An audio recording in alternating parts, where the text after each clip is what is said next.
Muito boa noite para você que está aqui maratonando com a gente a nossa websérie 20 questões para entender o tráfico de pessoas no Brasil. Aproveita que o nosso episódio de hoje está começando agora, a gente está no nosso 10º episódio, a gente está na metade da nossa maratona, ainda faltam 10 episódios. Aproveita que a gente está começando agora, não deixa de curtir a nossa página, apertar o sininho, pega o nosso link, avisa para todo mundo que hoje o tema é crime cibernético. Os seus filhos podem, nesse momento, estar recebendo falsas promessas de trabalho, aquelas promessas de romances derradeiros, que a pessoa larga tudo e se joga, promessas de trabalho ilícito, e que, na verdade, são promessas que vão levar ao tráfico de pessoas. É um tema muito sério que tem conexão com todos os nossos temas da nossa websérie. A gente sempre vai encontrar esse ponto em comum, porque a gente tem visto que o aliciamento nas redes sociais ele está cada vez maior, e como eu tenho sempre dito aqui, eles estão organizados, eles sabem usar as redes sociais, eles usam a Deep Web, eles sabem mexer nisso, e a gente ainda está aqui aprendendo a abrir e fechar microfone. Então, chama todo mundo, aproveita que a gente está começando agora, porque o tema hoje é muito importante. E só para lembrar que o projeto Liberdade no Ar, que é um projeto do MPT com parceria da Asbrad, ele foi inspirado num caso de tráfico de pessoas que começou com um aliciamento na internet e foi descoberto graças ao olhar treinado de uma aeromoça que identificou situações ali na vítima que poderiam, que evidenciavam que ela estava numa situação ali de tráfico. Então, o tema hoje ele é muito interessante, chama todo mundo, vamos começar. Quero dar boa noite aos nossos convidados, Marco Aurélio, Ana Lara, Josiel, da Polícia Federal. Muito obrigada pela presença de vocês. Eu passo o bastão aqui para a doutora Guadalupe, que vai ser a mediadora dessa noite. Muito boa noite para vocês, um excelente diálogo, porque aqui a gente não está para debater, a gente está para construir ideias juntos. Muito boa noite para vocês, o bastão é seu, Guadalupe. Obrigada, Graziela. Boa noite. Boa noite, doutora Ana Lara, Marco Aurélio, Josiel. Boa noite a todos e a todas que nos assistem. Com grande prazer e uma grande honra participar do episódio de hoje, cujo tema é muito atual e de extrema relevância. Como já adiantou a Graziela, o projeto Liberdade no Ar, ele foi idealizado e estruturado, num primeiro momento, para treinar o olhar da população aeroportuária acerca dos elementos caracterizadores do tráfico de pessoas, como instruir as pessoas que trabalham nos aeroportos e quais instituições deverão procurar no caso de encontrar alguma situação que desconfie, que apresente indícios de tráfico de pessoas. Mas, por conta da pandemia, o projeto se reinventou e está apresentando a questão de forma inédita aqui, né, na internet, democratizando o tema de forma que todos possam assistir e conhecer mais todas as questões que perpassam o tema de tráfico de pessoas. Então, por essas razões, eu parabenizo o MPT nas pessoas da André Godin, da Cristiane Balqueiro, como também a Asbrat, na pessoa da Graziela Rocha, pelo produto de mais alta qualidade que estão entregando à sociedade por meio dessa websérie. Porque nunca é demais repetir, eu sei que nós já estamos no 10º episódio, o tráfico de pessoas ele gera um lucro em proporções altíssimas. Segundo a ONU, o tráfico de pessoas é a terceira fonte legal de lucro no mundo, perdendo para o tráfico de armamento e para o tráfico de drogas. E de acordo com o escritório das Nações Unidas sobre Drogas e Crimes, a ONU-DC, cerca de 2,4 milhões de pessoas são vítimas de tráfico de pessoas, né? Tráfico no mundo a cada ano. No momento atual, o tráfico de pessoas encontrou na internet e nas redes sociais grandes aliados. Sim, porque com o avanço da tecnologia e da possibilidade do anonimato das redes virtuais, e aqui está um ponto importante que talvez a gente possa debater hoje, esse anonimato, cada vez mais os aliciadores usam a internet para identificar e recrutar suas vítimas para o tráfico humano. Criam falsas agências de modelos e de empregos, utilizam negócios reais como fachada para atrair pessoas ingênuas que, premidas pela falta de trabalho, embarcam nessas falsas promessas de vida, de uma vida melhor, mais lucrativa, e são traficadas. E, uma vez traficadas, podem ser exploradas para servidão, para exploração sexual ou submetidas a condições análogas à de escravo. Pois bem, só para contextualizar aqui, eu vou contar um dos casos envolvendo tráfico de pessoas e exploração de trabalhadores a condições análogas a de escravos já enfrentadas pelo Ministério Público. Mas antes disso, eu acho interessante a gente rememorar só o conceito de tráfico de pessoas, porque apesar da gente já estar no 10º episódio, é sempre bom rememorar, e eu andei sabendo aí, né, Grazi, depois ela fala, que só vai receber o certificado de conclusão do curso quem souber na ponta da língua quais são as ações que tipificam o artigo 149A do Código Penal, ou seja, o tráfico de pessoas. Então, o que tipifica o tráfico de pessoas? Agenciar, aliciar, recrutar, transportar, alojar, acolher pessoa mediante fraude, abuso, violência, fraude, com finalidade de submeter a condição análoga de escravo, remover órgãos, explorar sexualmente, entre outras. Bom, então, a partir desse conceito que todos têm que saber na ponta da língua para ganhar o certificado de participação do curso, vamos lá. Ao caso que foi nos apresentado na Procuradoria Regional do Trabalho da Primeira Região. O traficante, escravocrata, chamado Antônio, ele se apresentava nas redes sociais como um bem-sucedido empresário do ramo artístico. E aí ele passou a atrair, pela internet, jovens inexperientes, com seus 18 anos, oriundos de famílias humildes, que residiam no interior dos estados do Sudeste e do Sul do Brasil, mediante falsa promessa de trabalho, de construção de uma carreira de sucesso, uma carreira artística de sucesso e de muito dinheiro envolvido, né? Esses jovens, eles foram localizados, porque agora ele está preso. Eles foram localizados por esse traficante por meio das redes sociais. Ele atuou de 2009 até 2017, então na época ainda tinha Orkut, então ele utilizava o Orkut e o Facebook, e eles eram selecionados cuidadosamente, levando em conta as aspirações artísticas desses meninos e seus atributos físicos, né? Então, rapazes muito bonitos.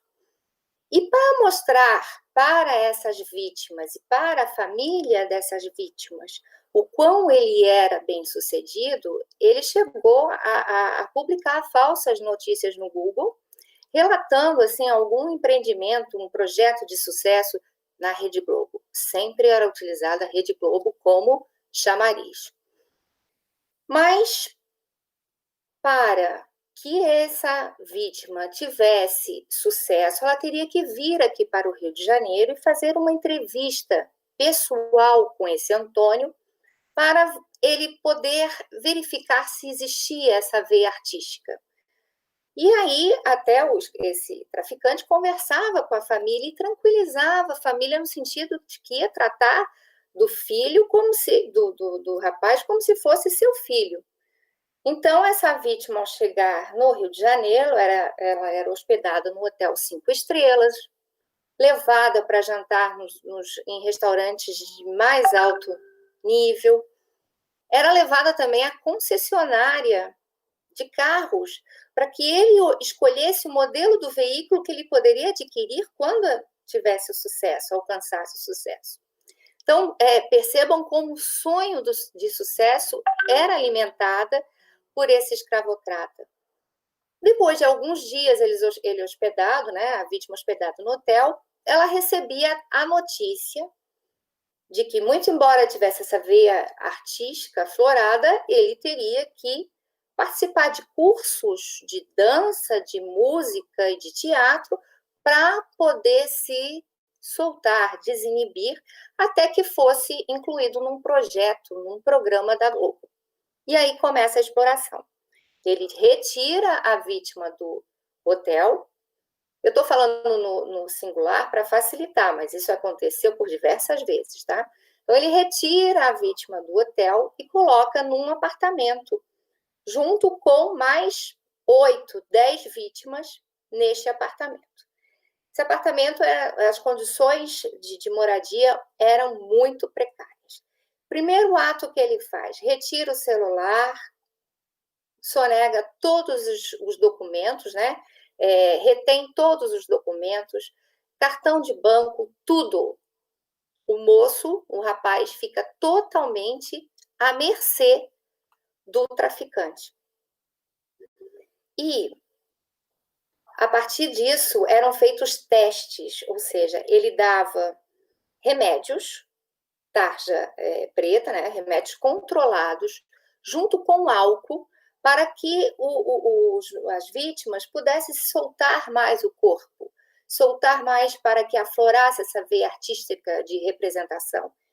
E o escravocrata, traficante, se aproveitava dessa vulnerabilidade, dessa condição que ele colocava a vítima para abusar sexualmente essas vítimas.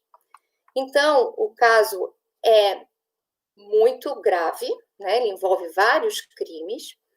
E aí eu pergunto para vocês, se eles fizeram algum curso? Nunca fizeram nenhum curso. Carreira foi lançada? Jamais.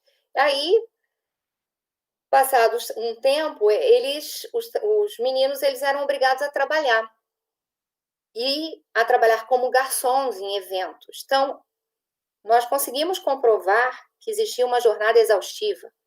Eles trabalhavam eventos a madrugada inteira e, às vezes, tinham que emendar para trabalhar em outros eventos diurnos, sem receber um centavo, sem ter um direito trabalhista, sem ter direito de conversar com a família, de se comunicar, sem rede social, sem poder ir à esquina, totalmente cerceados da liberdade de ir e vir. Até que um desses modelos conseguiu fugir desse cativeiro e denunciar e conversar, denunciar o caso, contar para a família, e aí tudo começou, né? As instituições começaram a atuar. O resultado da atuação do MPT, eu ainda não vou revelar aqui. Eu vou instigar vocês a ficar conosco aqui, que no final desse bloco eu vou contar sobre a atuação do Ministério Público, do Judiciário e da fiscalização do trabalho neste caso. Mas, antes, a gente vai falar com os nossos convidados. Precisamos jogar luzes, né, sobre os crimes cibernéticos como meio para o tráfico de pessoas, ouvindo os nossos convidados de hoje. Então, agora eu passo a palavra para a doutora Ana Lara Camargo de Castro, promotora de justiça no Ministério Público do Estado do Mato Grosso do Sul e autora de vários livros sobre direito criminal informático e cibernético. Com a palavra, a doutora Ana, para as suas considerações.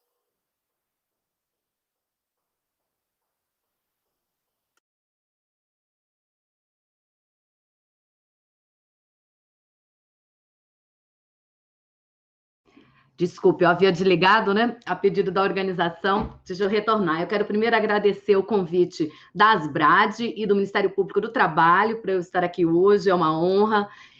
Agradecer em especial ao doutor André Godin pelo convite, Graziella, com quem tenho me comunicado nos últimos dias.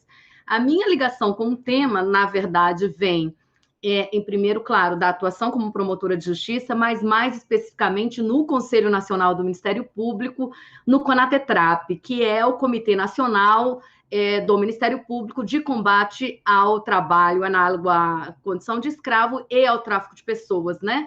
É um comitê do Conselho Nacional do Ministério Público, que inclui membros do Ministério Público do Trabalho, do Ministério Público Federal, do Ministério Público dos Estados, é presidido pelo conselheiro Sebastião Cacheta, que é procurador regional do trabalho. Então, essa minha ligação com o tema tráfico de pessoas, com os crimes cibernéticos, como a Guadalupe mencionou, eu tenho alguns livros em crime cibernético, atuo em relação a crime cibernético, especialmente com os recortes relacionados aos crimes de violência de gênero, de uma maneira geral. Então, dentro da temática tráfico de pessoas, também muito voltada ao tráfico de pessoas para a exploração sexual.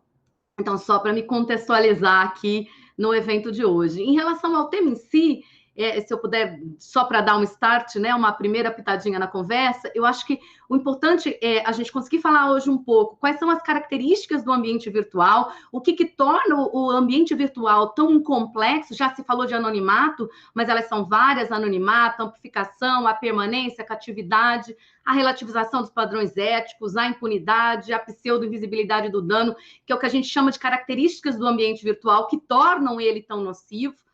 E também, se a gente conseguir, tentar clarear um pouco para as pessoas o que é essa facilitação que o meio cibernético permite no tráfico de pessoas. Então, a gente falou aqui de várias questões de recrutamento, né? Recrutamento para oferta de namoro, para casamento, de emprego, serviço de acompanhante, às vezes a recrutamento para trabalho sexual e que depois vira tráfico de pessoas para a exploração sexual. Mas a gente tem o grooming, a gente tem os trabalhos de divulgação e publicidade que já são feitos de pessoas traficadas utilizando a internet. A gente tem as formas de poder e controle que também utilizam a tecnologia. Então, eu acho que se a gente conseguir sair daqui dando esse panorama, eu não vou adiantar agora, mas acho que a gente vai ter perguntas na sequência, acho que tornaria mais claro como que a internet se intersecciona com o tráfico de pessoas. Então, muito obrigada e é um prazer estar aqui. Nós é que agradecemos, Ana Lara. Tenho certeza que vamos aprender um pouco a respeito. Todos os temas que abordaste agora, eu confesso que eu não domino nada. Aliás, até quero, quando eu fiz a pesquisa acerca da tua biografia, eu vi livros escritos sobre o tema e me despertou uma curiosidade imensa. Então, depois eu gostaria que tu divulgasse aqui, para que as pessoas tenham acesso e possam adquiri-los, porque eu já estou curiosa para lê-los. Agora eu passo a palavra para o Dr. Josiel, que é delegado da Polícia Federal, chefe do Serviço de Repressão ao Tráfico de Pessoas e Contrabando de Migrantes. E assim que se apresentar, eu gostaria que o senhor já falasse para nós a diferença entre tráfico de pessoas e contrabando, só para dar uma chamada. Certo. Bom, como a Guadalupe já disse, meu nome é Josiel Brito, sou delegado de Polícia Federal, estou há 17 anos na instituição, e ao longo desses 17 anos, muita coisa mudou no crime e muita coisa mudou no combate à criminalidade, né? Nós, da Polícia Federal, hoje temos convicção de que a maior parte dos crimes relevantes para a sociedade moderna passam pelas redes, ou pela Deep Web, como queiram. Mas, de um jeito ou de outro, eles deixam rastros, são rastreáveis, de uma maneira mais fácil, de uma maneira mais difícil. Mas, antes de tudo, é preciso que a sociedade esteja alerta para os perigos das seduções cibernéticas, especialmente nessa época de Covid, onde as pessoas estão muito conectadas e, por meio das redes, tudo acontece de bom e de ruim. E a diferença básica é mais ou menos como aquela novela do contrabando de imigrantes, envolve o coiote, é a promoção da migração ilegal, né? Já o tráfico, ele tem vários verbos, é um crime de ação múltipla, assim como o tráfico de drogas, né? E ele tem várias situações, várias finalidades, né? E a grande diferença é que na promoção da migração ilegal, o objetivo único apenas é sair de um país e migrar para outro país com a ajuda desse contrabandista, um coiote, maior parte das vezes, remunerando esse coiote. Muitas vezes a pessoa, por exemplo, o brasileiro que quer ir para os Estados Unidos, fica em cárcere privado no México, ele cobra $20 mil para ir, aí ele exige no cárcere privado no México, para ir para os Estados Unidos, no caso, ele exige no cárcere privado no México mais 10 mil, extorque a família, ameaça a família, né? Ele conhece, às vezes, a família da pessoa que está buscando melhores condições. Então, na migração, na promoção ilegal, no contrabando de imigrantes, o objetivo único é apenas sair de um país ilegalmente e chegar ao outro, e para isso você paga uma pessoa, o criminoso, no caso. Já no tráfico, como a doutora Guadalupe explicou, pelo 149A, todos nós, para ganharmos o certificado, vamos ter que estar com ele na ponta da língua. Ele tem várias funções, seja para extrair órgãos, explorar sexualmente, trabalhos forçados, adoção ilegal, servidão de vários tipos. Então, há aí nuances muito mais complexas. Mas seja para um, seja para o outro, que usam mormente a internet como mecanismo de sedução, as pessoas têm que estar muito esclarecidas, porque não são crimes de fácil visibilidade e há esse ocultamento que a rede social permite, que é um pouco perverso, que a pessoa acha que mal nenhum está havendo, enquanto a dignidade da pessoa humana está sendo aviltada de maneiras jamais vistas. Muito obrigada, doutor Josiel. Eu gostaria de saber como que a Polícia Federal ela está organizada e estruturada para o combate e investigação desses crimes, né? O tráfico de pessoas por meio da internet, né? Os crimes cibernéticos, melhor dizendo.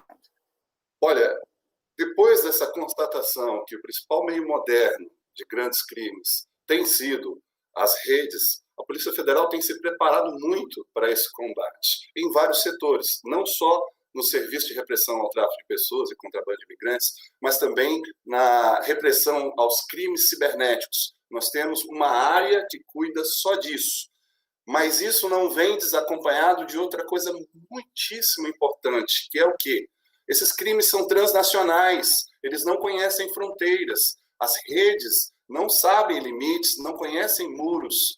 Então, nós temos feito o quê? Uma cooperação intensa com outras polícias, nós temos nos especializados em falar a língua de outras autoridades policiais, seja por meio da cooperação jurídica, que a doutora conhece bem, seja por meio da cooperação policial, e desburocratizando essa interface entre polícias investigativas. Isso é fundamental, porque a pessoa sai de Bangladesh, passa pelo Brasil, sobe pelo Peru, vai pela América Central, chega ao México e chega aos Estados Unidos. E nisso uma rede, uma organizada de pessoas tem que ser detectada, né? Tanto virtualmente quanto fisicamente. Então, nós temos nos preparado, tanto do ponto de vista tecnológico, com perícias, com peritos e com pessoas com expertise para rastrear as pegadas digitais dos bandidos, como também com a cooperação com outros órgãos. Tem organismos internacionais que nos passam, e nós também fazemos isso para eles, informações preciosas sobre, por exemplo, pornografia infantil. Nos últimos anos, nós desenvolvemos centenas de operações, chegamos a pegar, no cumprimento de um mandado, a localizar onde está o computador da pessoa que possui a pornografia infantil em seu hardware e dissemina essas imagens ilegais, localizamos e, às vezes, aprendemos em flagrante, transmitindo ou recebendo ou guardando essas imagens durante o cumprimento de uma medida. Então, nós nos especializamos nisso, em trocar informação com outras polícias e em rastrear digitalmente. A nossa lupa hoje está muito focada, claro, na vida real, mas também no mundo virtual. Ok, muito obrigada, doutor Josiel. passo a palavra agora para o Marco Aurélio, que é secretário executivo do projeto Resgate, responsável pelo apoio de brasileiros vítimas do tráfico de pessoas na Europa. Que interessante o seu trabalho. Gostei muito de saber que existe esse projeto fora do país e justamente no atendimento à vítima, que tanto nos preocupa também. Com a palavra, o senhor. Obrigado, doutora Guadalupe, obrigado aos colegas. Eu sim, estou meio... Estou observando aqui que dentro dos três eixos principais do terceiro plano nacional, que é o da repressão, da atenção e da prevenção, nós estamos aqui representados, né?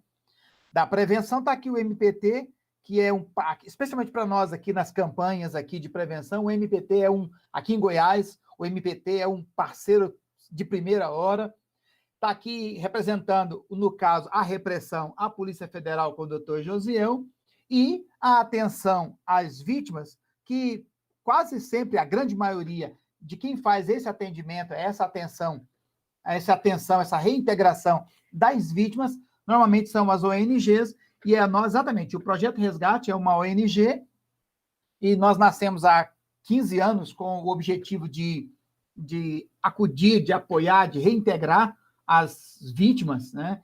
E nesses 15 anos que existe o projeto, eu já estou nele há 15 anos também, a partir aqui de Goiânia, para todo o Brasil, e o outro escritório, nós temos um outro escritório em Zurique, na Suíça, onde o senhor Vicente Medeiros faz todo o apoio para a Europa. Hoje nós atuamos em 12 países da comunidade europeia, atuamos hoje com 15 parceiros internacionais, desde consulados até os escritórios da ONU e todos os parceiros em todo o mundo. E é interessante quando a gente fala nessa questão dos crimes cibernéticos, interessante porque a Grazi lembrou bem, o crime é organizado, né? A gente é meio desorganizado, mas o crime é organizado, e o crime parece que sempre vai um pouco à nossa frente, ele vai mudando o modus operandi, a gente vai correndo atrás para tentar se qualificar. E é interessante porque quando a gente fala de atendimento, e essa é a nossa dedicação do nosso projeto, é de atender as vítimas.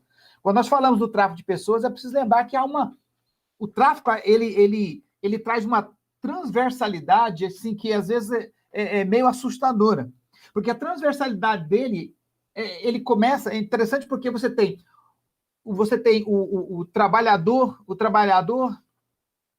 você tem aquele que é aliciado para o trabalho escravo, que começa, por exemplo, desde o trabalho braçal, aí você passa para as grandes obras, onde você tem mão de obra barata, daí ele passa, por exemplo, para a área da saúde, onde você tem a remoção de órgãos, você passa a adoção ilegal, você passa, por exemplo, para a exploração sexual nas grandes casas de shows, de espetáculos, e você acaba chegando até os consulados e as embaixadas, onde você tem denúncias aí constantes dos próprios nacionais explorando uns aos outros. E, como bem lembrou o doutor Josiel, nesse momento agora da pandemia, é preciso lembrar que essa forma de aliciamento não é só aquela forma de aliciar. Eu me lembro que, por exemplo, a gente não trabalha com tráfico local, nós só trabalhamos com tráfico internacional. Mas eu me lembro, por exemplo, do famoso gato, em que ele regimenta as pessoas para o trabalho, aquela exploração da mão de obra.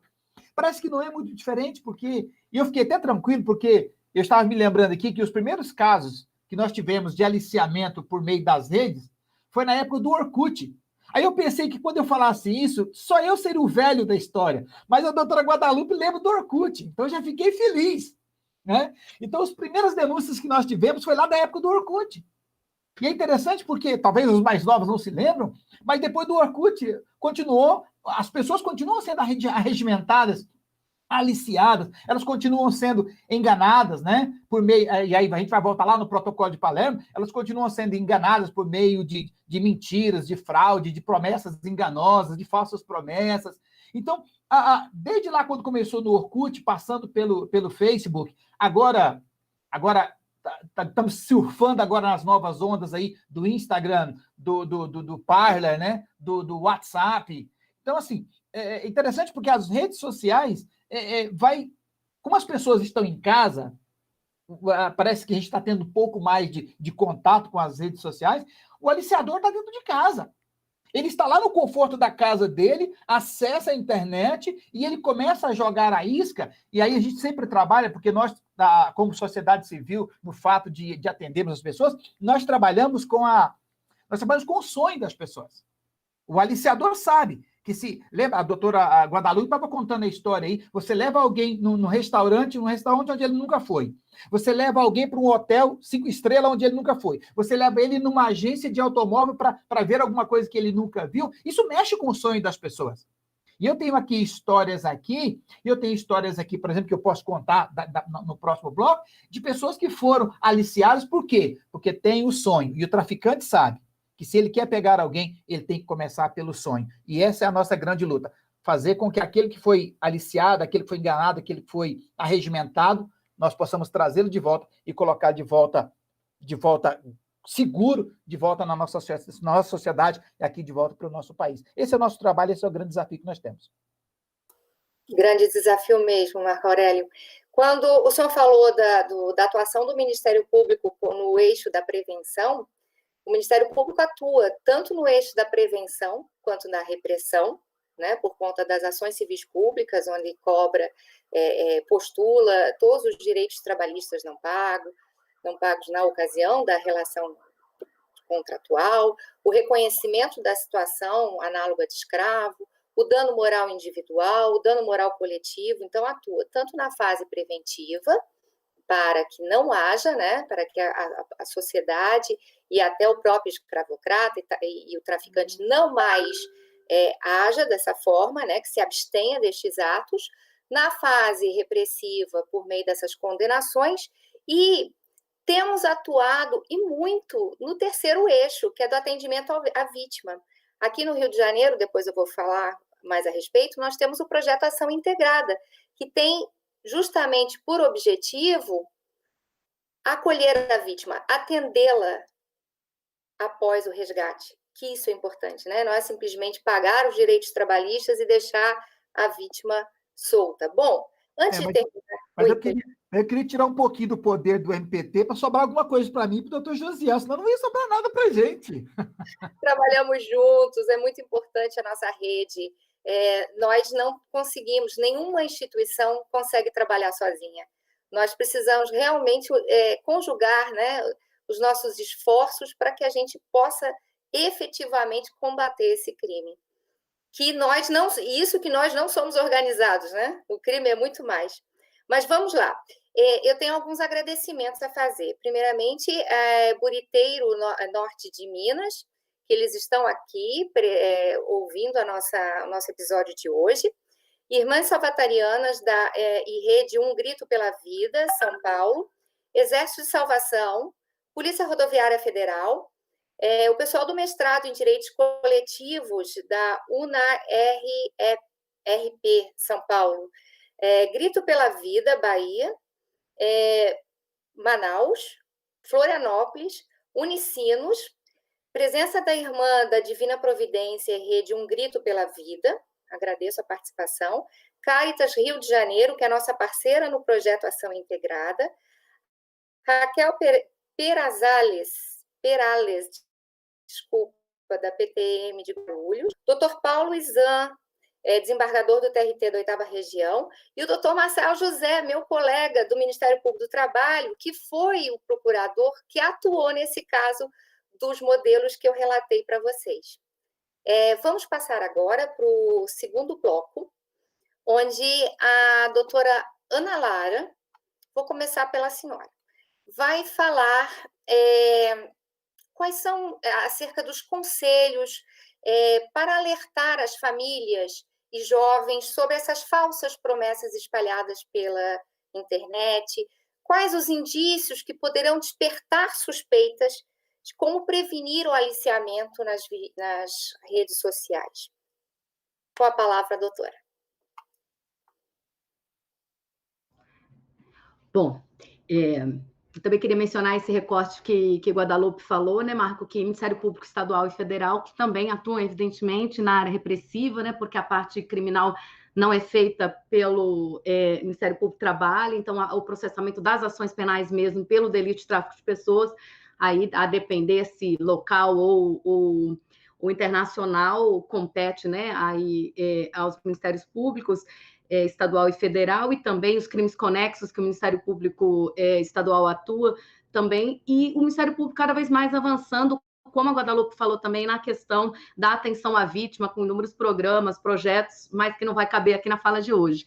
Mas na pergunta da Guadalupe, eu acho que a primeira coisa que as pessoas precisam entender, daí eu queria voltar um pouco daquilo que eu falei, é toda a dimensão que a tecnologia e a internet cobre no tráfico. Então, a gente começa desde o grooming, né, que é o tipo daquele aliciamento mais voltado ao público infanto-juvenil, né, que é aquela tentativa de gerar uma afinidade, uma empatia com a criança, e que, em muitas hipóteses, evolui para uma sextorção. O que é sextorção no âmbito aí cibernético? É aquele tipo de exigência que se faz a partir do momento que uma criança, um adolescente fornece alguma imagem, às vezes mínima, às vezes insignificante, de um cunho sexual, de um cunho erótico, mas pelo despreparo, pela ingenuidade, se torna alvo de chantagem e da exigência da pessoa que está do outro lado. Ela vai escalando em imagens cada vez mais gravosas, exigindo posturas. Então, esse grooming que pode evoluir para a sextorção e dali para sair da esfera da sextorção para um encontro realmente pessoal que leve ao tráfico de pessoas. O aliciamento / recrutamento, que daí é feito por contas e perfis falsos, e aí vai desde oferta de emprego, de namoro, de casamento, aí fazendo o meu recorte de gênero, né, abusando de um estereótipo romântico que ainda é imposto às mulheres, né, há uma perspectiva de que sem casamento a mulher não se realiza. O traficante de pessoas trabalha muito com estereótipos de gênero, estereótipos sexuais, de papéis de gênero, de uma forma muito forte. Nós temos também, em vários países, os casamentos arranjados, que seriam para resolver questões de cidadania e que se transformam em situações de tráfico de pessoas. Os serviços de acompanhante de trabalho sexual, que se transformam em tráfico de pessoas para exploração sexual. Como eu falei, divulgação e publicidade, a internet está muito voltada à divulgação que se faz desse tipo de serviço, quase até pela clandestinidade dele, feita no submundo da internet. Poder e controle é uma coisa muito esquecida quando a gente vai tratar de situação de tráfico de pessoas, mas ele tem que ser lembrado, porque é para o monitoramento, para GPS, para a existência de câmeras que dificultam a pessoa deixar o lugar onde ela se encontra apreendida, do âmbito do contorno da exploração sexual, do tráfico de pessoas para a exploração sexual. Nós temos a questão do live streaming. Então, quando a pessoa é traficada e ela fica naquela situação, ela não só é explorada fisicamente com a prestação de serviço sexual nas casas ou nos apartamentos, enfim, mas ela também presta o serviço sexual por live streaming. Então, na verdade, a performance ou o ato sexual com alguma pessoa sendo transmitido para pagantes, para uma assistência na internet. É uma esfera muito desprezada também desse tipo de delito. Então, ela está presa, está vigiada por câmera, ela tá numa casa, ela está com documento retido, ela está trabalhando fisicamente e ela ainda está sendo transmitida em live streaming. Aí nós temos as transações financeiras em criptomoeda, que contribuem grandemente esse negócio. Nós temos aplicativo mensageiro criptografado, que é aquela eterna discussão que agora, né, deu o primeiro contorno de ser julgado pelo STF, deve ter 1 mês, 2 meses atrás, dizendo que prevalece, então, a argumentação das empresas de tecnologia e informação sobre a criptografia. Então, não avançou, né, na questão de permitir um acesso backdoor ou uma criptografia decodificada para a investigação. Então, o Supremo avançou no sentido de garantir o direito à criptografia para aplicativo mensageiro, aí seja o WhatsApp, que é do grupo Facebook e Instagram, né? O WhatsApp, todos sabemos que é do mesmo grupo, seja para Telegram ou qualquer outro. Então, do ponto de vista do STF, a gente não avançou nisso. Nós temos o problema da Dark Web, né? Vamos dizer, o lado ilícito dentro da Deep Web, né? Porque a Deep Web, propriamente dita, ela não é ilícita, né? Grandes partes das operações cotidianas, financeiras nossas, são feitas na internet que não é de superfície, mas a internet que não é de superfície, a internet profunda, abriga toda a parte ilícita também do tráfico de pessoas, finalidades do 149.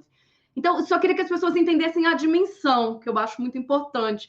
Até quando a gente fala em enfrentar o problema do tráfico de pessoas com as interseções de internet, a gente tem que entender do que nós estamos falando do poder da tecnologia. Tá?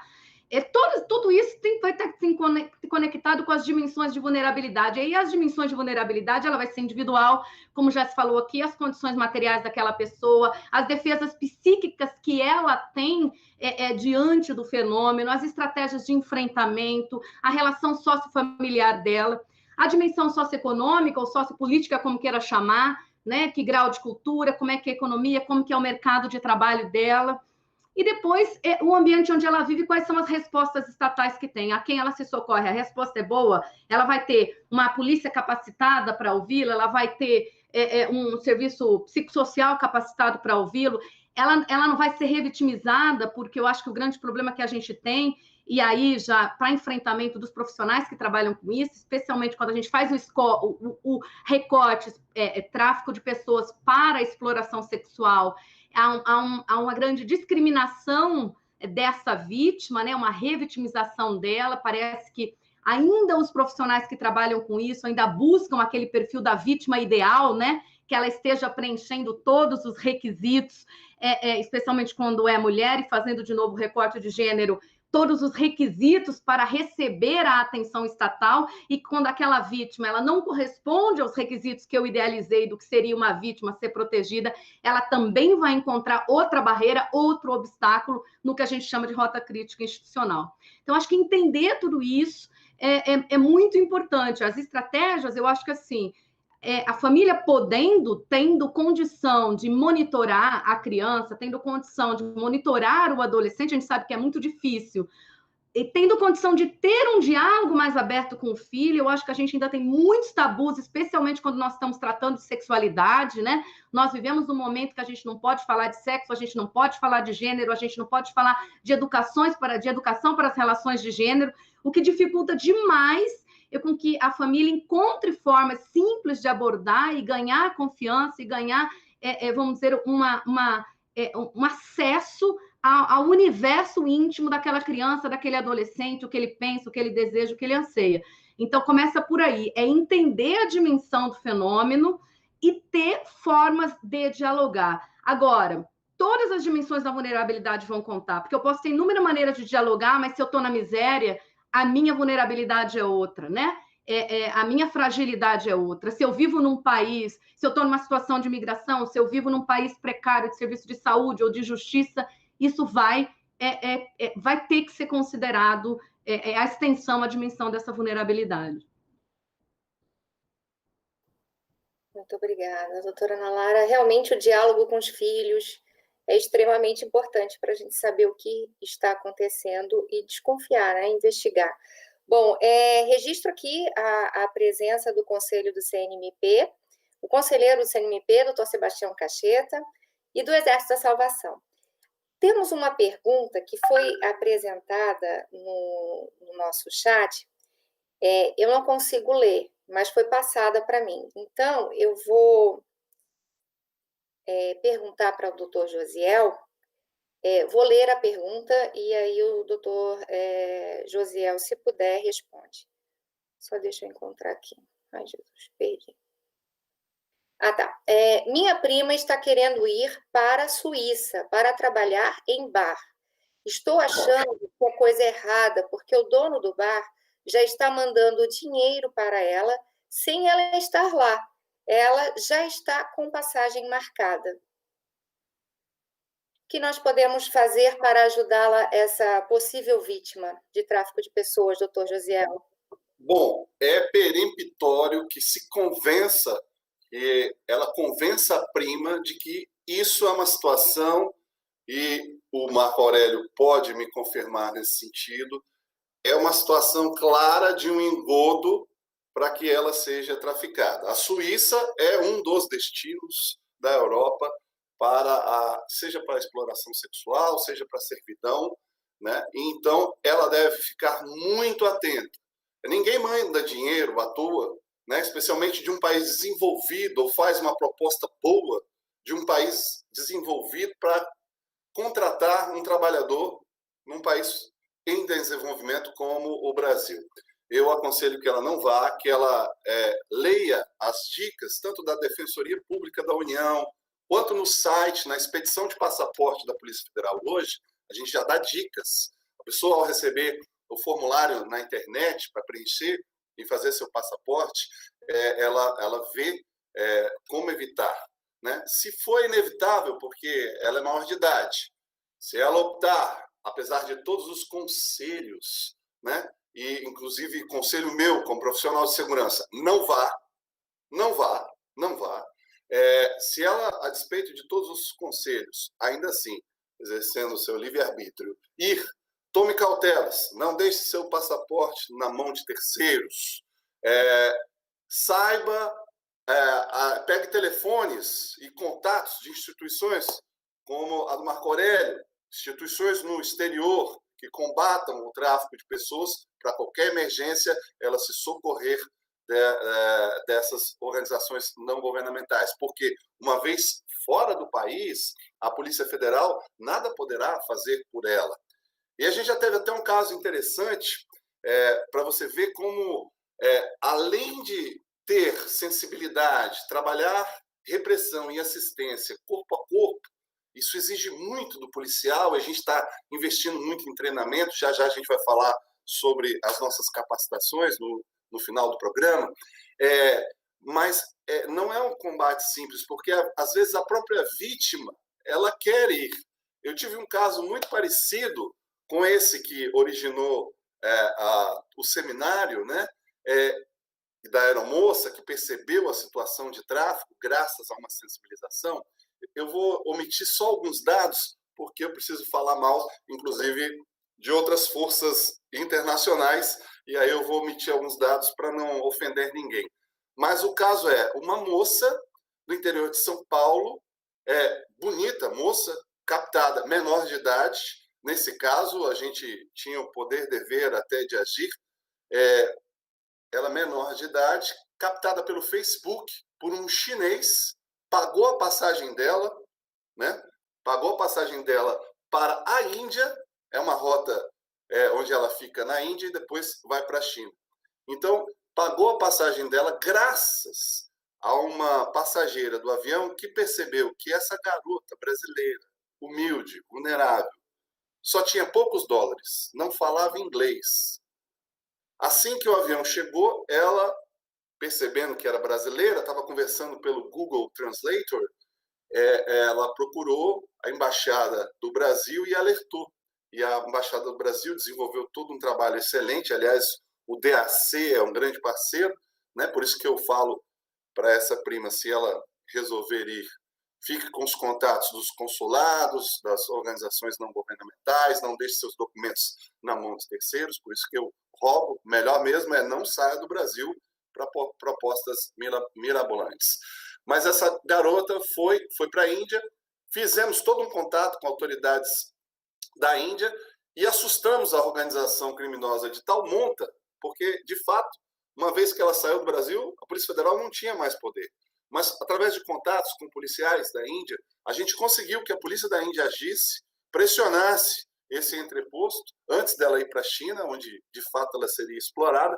E aí a própria organização criminosa, com medo de ser desbaratada, mandou uma passagem e essa menina de volta. Mas ela, ainda assim, ficou brava porque a Polícia Federal estragou a carreira dela de modelo internacional. Até hoje, essa moça é magoada com a Polícia Federal. Ainda bem que nós estragamos essa carreira que não ia ser de modelo internacional, embora a gente deseje todo sucesso para ela em solo pátrio e, quem sabe, até numa agência internacional, mas não nessa rota de tráfico, não nessa arquitetura. E, pelo nosso faro policial, essa proposta aí da prima da Gleicimara Pequeno, Gleicimara, convença sua prima. E ainda que não convencer, deixe ela com contatos, tem o e-mail lá do Serviço de Repressão, né? Mais tarde a gente passa, e tem os contatos também, o Disque 100, o Disque 180 do Ministério da Justiça, onde qualquer notícia sobre tráfico pode ser dada. Muito importante, doutor Josiel. Pelo seu exemplo, eu posso destacar que nós temos o tráfico interno, foi no exemplo que eu dei do caso dos modeiros, que a maioria veio do interior, do sul do país, ou dos estados do Sudeste, e nós temos também o externo, internacional, como esse caso aí que o doutor Josiel acabou de relatar, e nós também já foi até tratado no episódio do tráfico de pessoas para o trabalho doméstico pela doutora Cristiane Balqueiro, que foi o caso das trabalhadoras filipinas, também atraídas pela falsa promessa de emprego, onde ontem foi tratado como mediadora a procuradora do trabalho, Daniele Kramer, sobre os profissionais no futebol. Então, são vários exemplos que nós estamos dando ao longo dessa websérie. E é realmente para a sociedade ficar atenta. Eu vou agora registrar e agradecer a presença do procurador do trabalho, professor da USP, doutor Ronaldo Lima dos Santos, a doutora Renata Braz, coordenadora nacional de enfrentamento ao tráfico de pessoas, professoras Veronira Terezi e Tamara Medeiros, que estarão conosco no dia 20, falando sobre as dificuldades da realização de pesquisas em tráfico de pessoas. Eu passo agora a palavra para o Marco Aurélio,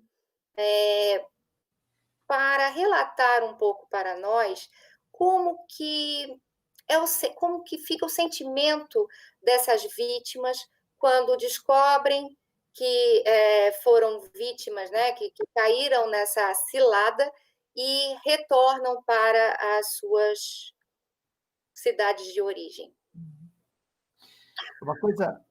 Uma coisa interessante que o doutor Josiel disse é que, realmente, mesmo depois de você mostrar claramente, com todas as provas, com todas as evidências de que a pessoa estava indo com todas as evidências de que seria traficada, que seria explorada, que seria abusada, há uma dificuldade na vítima em se reconhecer como vítima.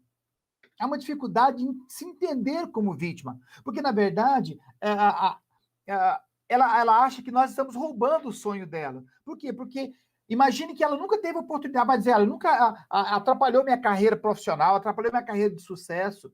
Olha, nesses 3 últimos anos aqui, eu posso dar, por exemplo, aqui como exemplo, nós trouxemos 5 meninos que estavam jogando futebol na Alemanha. Trouxemos de volta, porque foram abandonados lá pelos aliciadores. E o aliciamento deles começou com um grupo de WhatsApp. Então o cara conseguiu juntar os meninos e eles vão, e quando voltam com aquele sentimento de que tinha uma carreira de sucesso, que podiam ser grandes estrelas do futebol. Há 2 anos atrás, nós trouxemos uma outra senhora que uma amiga apresentou um amigo e aí criou uma amizade no WhatsApp com um suíço e que criou-se uma história de amor e ele, assim, por meio do WhatsApp, pediu em casamento, se casou com ela, a primeira semana foi uma maravilha e quando volta para a Suíça, ela se tornou escrava. Para vocês terem uma ideia da dor e do sofrimento dessa mulher, morava 4 homens nessa casa e ela tinha que lavar, cozinhar, fazer todo o serviço de casa e dormir no porão da casa, e o banheiro que tinha no porão da casa era uma lata, um balde. E se ela quisesse comer alguma coisa melhor do que o resto de comida que dava para ele, tinha que fazer sexo com os 4 homens que moravam naquela casa.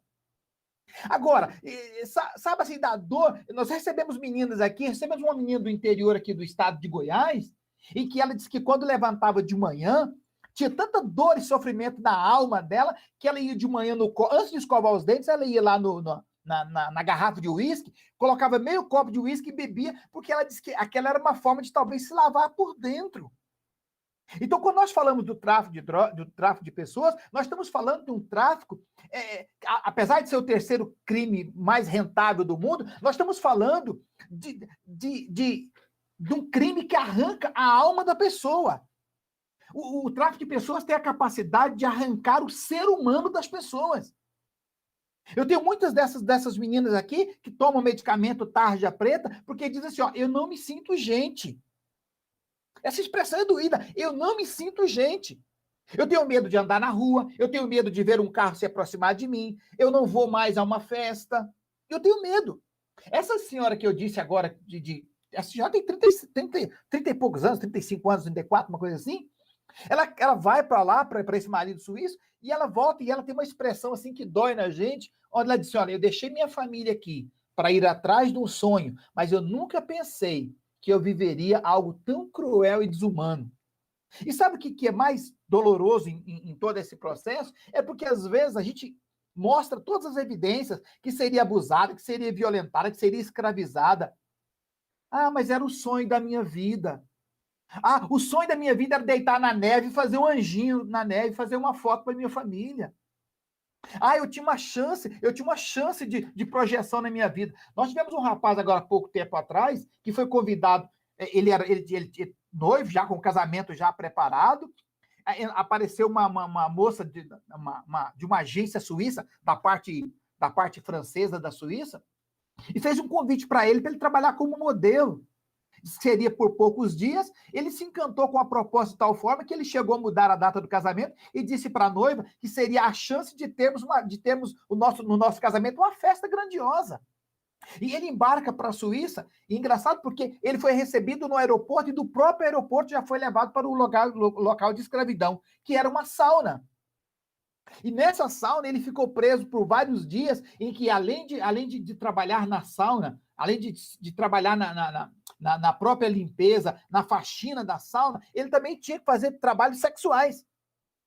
E depois de alguns dias, acho que uns 15 ou 16 dias naquele lugar, alguém não percebeu, deixou a porta destrancada. Quando ele viu a porta destrancada, ele saiu em disparada. Largou tudo que tinha, saiu com a roupa do corpo, saiu do jeito que estava, de bermuda e camiseta, e saiu correndo daquela sauna. E saiu correndo pela rua e gritando. Uma senhora portuguesa o ouviu gritar em português, e parou ele, conversou com ele, e ele explicou que precisava de polícia. Então levou para o consulado e nós repatriamos o Brasil. Para o Brasil aqui, um rapaz aqui do norte. Eu posso contar para vocês, assim, de histórias de dor, de sofrimento. E quando eu vejo uma moça dessa dizendo que está indo para trabalhar, num bar, ora, gente, não existe trabalho de contrato para garçonete, para babá, isso é ilusão. Você está plenamente, embora você esteja apaixonada pela ideia de viver na Suíça, mas você tem, como diz o doutor Josiel, você está com todos os indícios de que vai para um caminho de exploração. Agora, você, maior, dona do seu nariz, quer ir para lá? Então, por favor, se cerque de todos os cuidados, vá no consulado, leva um contato, pega um telefone de alguém, sabe? Se cerque de todos os cuidados. Porque senão amanhã ou depois o doutor Josiel vai ter que ir lá com a Polícia Federal resgatar você e nós vamos ter que reintegrar você de volta no Brasil.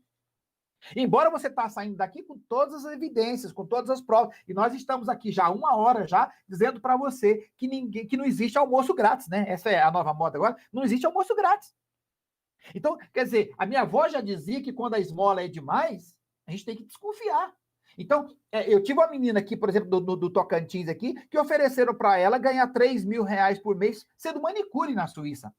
A moça de 21 anos. Ela embarcou numa ilusão, numa paixão de que com 2 anos lá poderia comprar uma casa para a mãe dela. Com 15 dias, a polícia deu uma batida lá no prostíbulo e resgatou. E aí ela foi descobrir que, na verdade, quando desembarcou na Suíça, já tomaram o passaporte dela, toda a documentação, e ela estava lá, acho que 15 dias no prostíbulo, quando a polícia deu uma batida e foi resgatada. Agora, eu tenho o caso de uma outra aqui do entorno de Brasília, que ficou 2 anos numa casa de prostituição, sendo abusada e explorada, ligando uma vez por mês, vigiada pelos aliciadores, por sua família, por 2 anos, até que alguém conseguiu resgatá-la. Então, eu tenho vítimas aqui de 15 dias a 2 anos de escravidão, que voltam para cá com o sentimento de que não tem mais alma, de que foi arrancado dela. Então, De novo, o aliciador vai te oferecer tudo que você sonha. Quando você cair na rede, ele vai arrancar de você tudo que você tem, inclusive a sua alma, o seu sentimento de ser gente.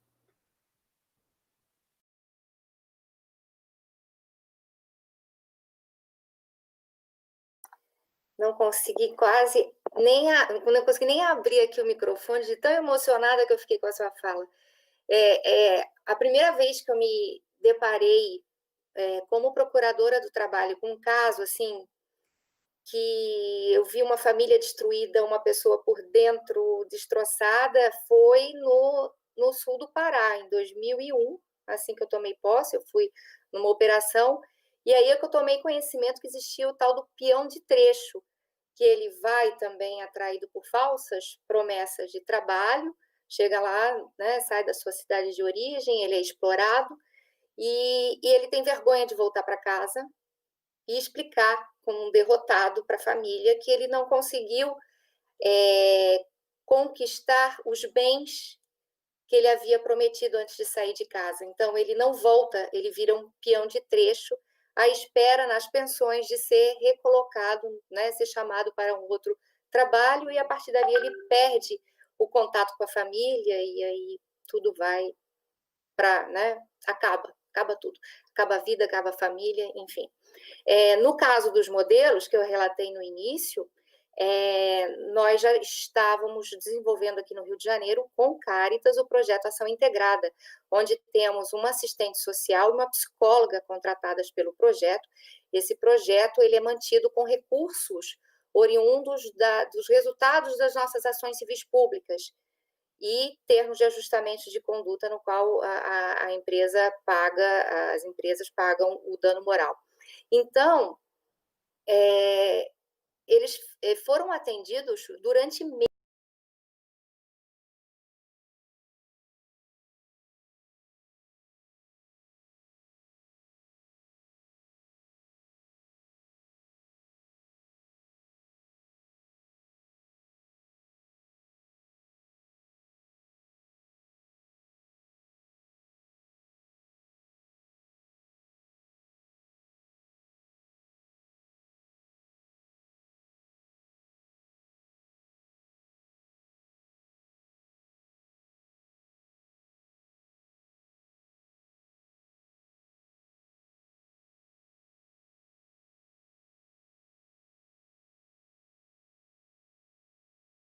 Para isso, mas é por etapas mesmo, né? Quando a gente atende vítimas desse tipo de delito, a gente fala que primeiro é o sofrimento do mal, que ela vai ter aquele momento de racionalização, de autoculpabilização, vai usar aquelas defesas psíquicas, às vezes é culpa, às vezes vai ser minimização e negação, como disse o doutor Josiel, como disse o Marco também. Depois ela começa a perceber o mal como injusto e merecido, ela paralisa, ela fica perplexa, ela não sabe, tem uma que a gente chama de sensação de irrealidade. Depois ela entra numa etapa que a gente chama de validação, né? Que é a legitimação da dor dela, do estado dela como vítima. Essa hora que a gente entra, né? Como rota crítica institucional, como poder público, e nós estamos aqui para validar a sua dor, para validar o seu sofrimento, para dar um suporte do Estado. Então, esse nosso papel de entender esses estágios, essas etapas, né? Que a vítima ela não quer ser perdedora, ela passou por esse sentimento de realidade que não ia acontecer com ela. E a gente fala que a última etapa do estágio de vitimização é a oficialização, que é o restabelecimento da dignidade perdida, né? Então, a gente tem que sempre trabalhar como profissional da rota crítica institucional com essa mentalidade de que elas vão passar mesmo por esses 4 estágios. Muito obrigada, foi uma honra estar com vocês, trabalho lindo do Ministério Público do Trabalho, trabalho lindo da Asbrad, eu agradeço imensamente, meus parabéns. Nós é que agradecemos a oportunidade de ouvi-la. Os seus livros, aliás, já estão aí publicados? Será? Seria interessante. Eu acho que eu não consigo ver o chat, né? A gente não consegue ver daqui, né? Mas são livros voltados a crime cibernético, um livro sobre exposição pornográfica, um livro sobre stalking, cyberstalking, e um livro sobre perversão, pornografia e sexualidade e os reflexos no direito cibernético. Estou sabendo aqui pela Graziela que já está no chat. Então, quem quiser adquirir, vale a pena, eu estou curiosíssima. Passo a palavra agora para o doutor Josiel para as suas considerações finais. Bom, primeiro foi uma satisfação participar desse grande evento e eu acho que nós estamos no rumo certo, que é informar, esclarecer as pessoas sobre o assunto. É um assunto novo para a polícia, às vezes para o judiciário, tirando as doutoras que são especializadas, vocês mesmos reconhecem que a jurisprudência ainda precisa evoluir, a polícia precisa se capacitar, precisa se sensibilizar, e é por isso que nós estamos investindo muito lá no nosso setor, e a Polícia Federal como um todo, na capacitação. Nós estamos oferecendo, por meio de uma plataforma da Academia Nacional de Polícia, uma qualificação. Não precisa ser policial, bom se for policial, porque você começa a perceber como tratar, e esse é um tema que exige um humanismo do policial. Eu estou completamente apaixonado hoje pela temática, sou um defensor dentro da casa, consegui promover a nossa unidade, a fortalecê-la, mas ainda falta muito. E o que mais falta é consciência da população em geral, das polícias, do mundo jurídico, dos operadores do direito, também dos parceiros, dos assistentes, e todos trabalham em conjunto e nós temos que exercitar isso cada vez mais, e ofereço isso, capacitação através da nossa ANP Cidadã, a plataforma da nossa academia, já está circulando aí o endereço. Nós temos inicialmente, vamos lançar dia 30 de julho, que é o Dia Internacional de Combate ao Tráfico, a nossa capacitação para o enfrentamento ao tráfico de pessoas. Queria convidar todos que estão nos assistindo, parceiros do métier ou não, a divulgar essa ideia, porque esse é um crime que merece um combate urgente. Muito obrigada, doutor Josiel. Realmente precisamos nos capacitar. Como no início foi falado, precisamos treinar o olhar para conseguir verificar quais são os elementos caracterizadores e, a partir daí, tratar, né, sob o prisma da prevenção, repressão e atendimento às vítimas. Muito importante esse curso. Nosso também aqui é nesse sentido de nos capacitarmos. Quanto mais estudarmos, quanto mais aprendermos, melhor seremos para a sociedade enquanto prestadores de serviço, né? O Marco Aurélio quase me fez chorar com seus relatos. Além da capacitação, eu destacaria outro elemento, a empatia. É se colocar no lugar da vítima quando ela apresenta o relato. Isso é um exercício difícil, mas que nós, como autoridades, precisamos estar preparados para fazê-lo, né? Empatia. Vamos lá, doutor Marco Aurélio, para as considerações finais. Obrigado pela oportunidade. A Asbrad já é uma parceira de longa data, desde há 15 anos, quando começamos. O MPT é para nós um grande parceiro aqui em Goiás. A Polícia Federal aqui, três semanas atrás, eu estive aqui na PF aqui para levar uma moça que foi dar o depoimento de um processo que está em andamento. Então, são parceiros nossos. Eu às vezes fico assustado com os números, né? Quando você olha os relatórios da OIT, em que ela diz que tem uma projeção de 40 milhões de pessoas que podem estar sofrendo esse momento de migração forçada, esse momento de pandemia, eu fico pensando nos milhões de pessoas que, nesse momento, estão escravizadas, violentadas, abusadas, exploradas.